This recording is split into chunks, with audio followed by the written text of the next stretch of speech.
harta, warisan diberikan dari mertua atau hibah entah dari hamba Allah, tapi belum disampaikan di dalam SPT Anda, ini kesempatannya Anda melakukannya.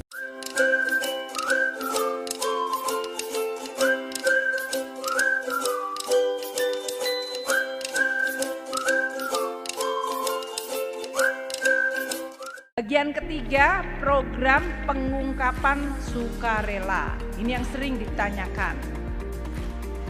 Banyak masyarakat kita yang waktu tax amnesty tahun 2016-2017 itu belum ikut atau belum menyampaikan seluruh kewajibannya. Masih ada yang belum disampaikan. Ini kita memberikan kesempatan 6 bulan, 1 Januari sampai dengan 30 Juni tahun depan 2022. Kalau Anda masih punya harta, warisan diberikan dari mertua atau hibah entah dari hamba Allah, tapi belum disampaikan di dalam SPT Anda, ini kesempatannya Anda melakukannya.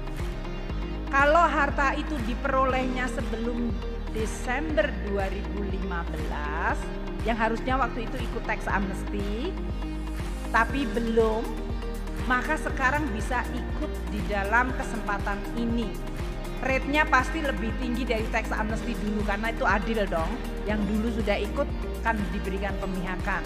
Jadi yang sekarang rate-nya adalah kalau hartanya itu ada di luar negeri, maka dia rate-nya 11%. Kalau harga luar negerinya itu dibawa ke Indonesia, repatriasi, maka Anda hanya bayar 8%. Kalau harta itu ada di dalam negeri, katakanlah dapat rumah dari mertua atau warisan dan belum disampaikan, rate-nya adalah 6%.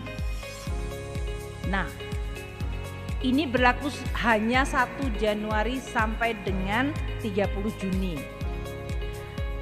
Gimana kalau harta itu saya dapatkan tahun 2016, Ibu? Saya dapat dari mertua saya tahun 2016 dan belum saya laporkan sampai sekarang. Atau tahun 2017 atau tahun 2018 Anda mendapatkan harta itu dan belum dilaporkan dalam pajak. Jadi untuk harta yang diperoleh dari 2016 sampai 2020, Anda bisa ikutkan dalam program ini. Yang belum ya, kalau sudah ya nggak ada masalah. Kalau belum Anda masukkan. Dan rate-nya 18% kalau harta itu ada di luar negeri. Kalau harta luar negerinya dibawa ke Indonesia menjadi 14%, rate-nya turun. Dan kalau harta itu di dalam negeri rate-nya 12%. Nah sekarang banyak yang bertanya, kalau saya nggak ikut gimana Bu? Boleh juga sih nggak ikut, tapi saya kalau menemukan harta Anda agak mengkhawatirkan sih konsekuensinya. Konsekuensinya apa? Kalau harta itu sebelum 2015 dan kita menemukan ternyata Anda belum melaporkan, maka Anda akan dapat sanksinya 200%.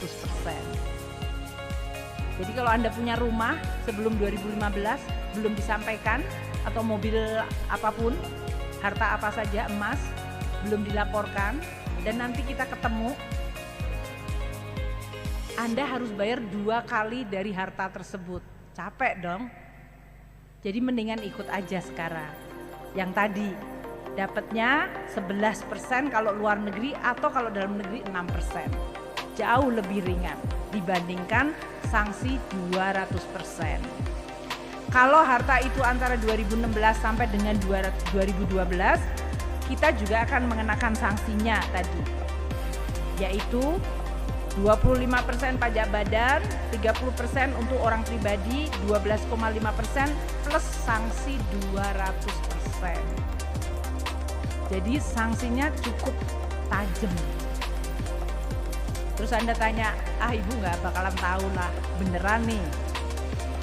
NIK sama dengan NPWP loh sekarang. Jadi Anda nggak bisa nanti ganti-ganti pindah nama, saya tahu. Saya punya automatic exchange of information loh Bapak dan Ibu sekalian. Jadi sekarang ini Pak Suryo sebetulnya selalu dapat di Singapura siapa saja orang Indonesia, Hong Kong, Cayman Island, dari Delaware, Panama, kita dapat itu informasinya. Dimanapun Anda sembunyikan, kita dapat informasinya karena ada automatic exchange of information. Terus aku bisa loh minta negara itu untuk memungut pajak atas nama kita, ya kan? Jadi mendinganlah daripada hidupnya juga nggak berkah, udahlah ikut aja, ya kan? Daripada nggak berkah dan kemungkinan 200%, mendingan ikut aja, udah diberikan kesempatan. Dan ini hanya 6 bulan ya Bapak dan Ibu sekalian, tarifnya sama 6 bulan. Jadi kalau Anda masih 1 Januari baru ngumpulin suratnya, ya nggak apa-apa, bisa ikut Februari, Maret, April, atau Mei, atau Juni. Tapi jangan nunggu sampai hari terakhir, tobatnya itu tobat yang sudah di ujung tinggal 2 menit sebelum tutup. Itu merepotkan semua orang nanti. Tapi memang kadang-kadang manusia suka tobatnya itu last minute itu. Tapi kita akan coba, makanya sosialisasi ini tujuannya supaya sebaiknya sih lebih mudah, lebih awal. Supaya kita juga bisa membantu secara baik. Kemudian kalau harta itu ditanamkan pada surat berharga atau investasi di bidang renewable, di bidang hilirisasi, maka Anda bisa dapat insentif. Tadi potongannya lebih kecil lagi. Nah untuk hal ini nanti Pak Suryo, Pak Luki tadi yang pembiayaan akan bisa menjelaskan. Kalau saya beli surat berharganya pemerintah dapatnya berapa Bu? Berapa lama akan di hold? Jadi pamannya Anda dapatnya cash dan cashnya itu tidak hanya cuma di-disclose tapi masuk ke SBN, kita memberikan untuk dalam hal ini insentif. Ada jangka waktu lamanya Anda harus pegang surat berharga itu dan rate of return-nya berapa. Jadi Anda juga bukannya masuk SBN kemudian tidak mendapatkan rate of return atau pendapatan. Itu yang nanti akan disampaikan.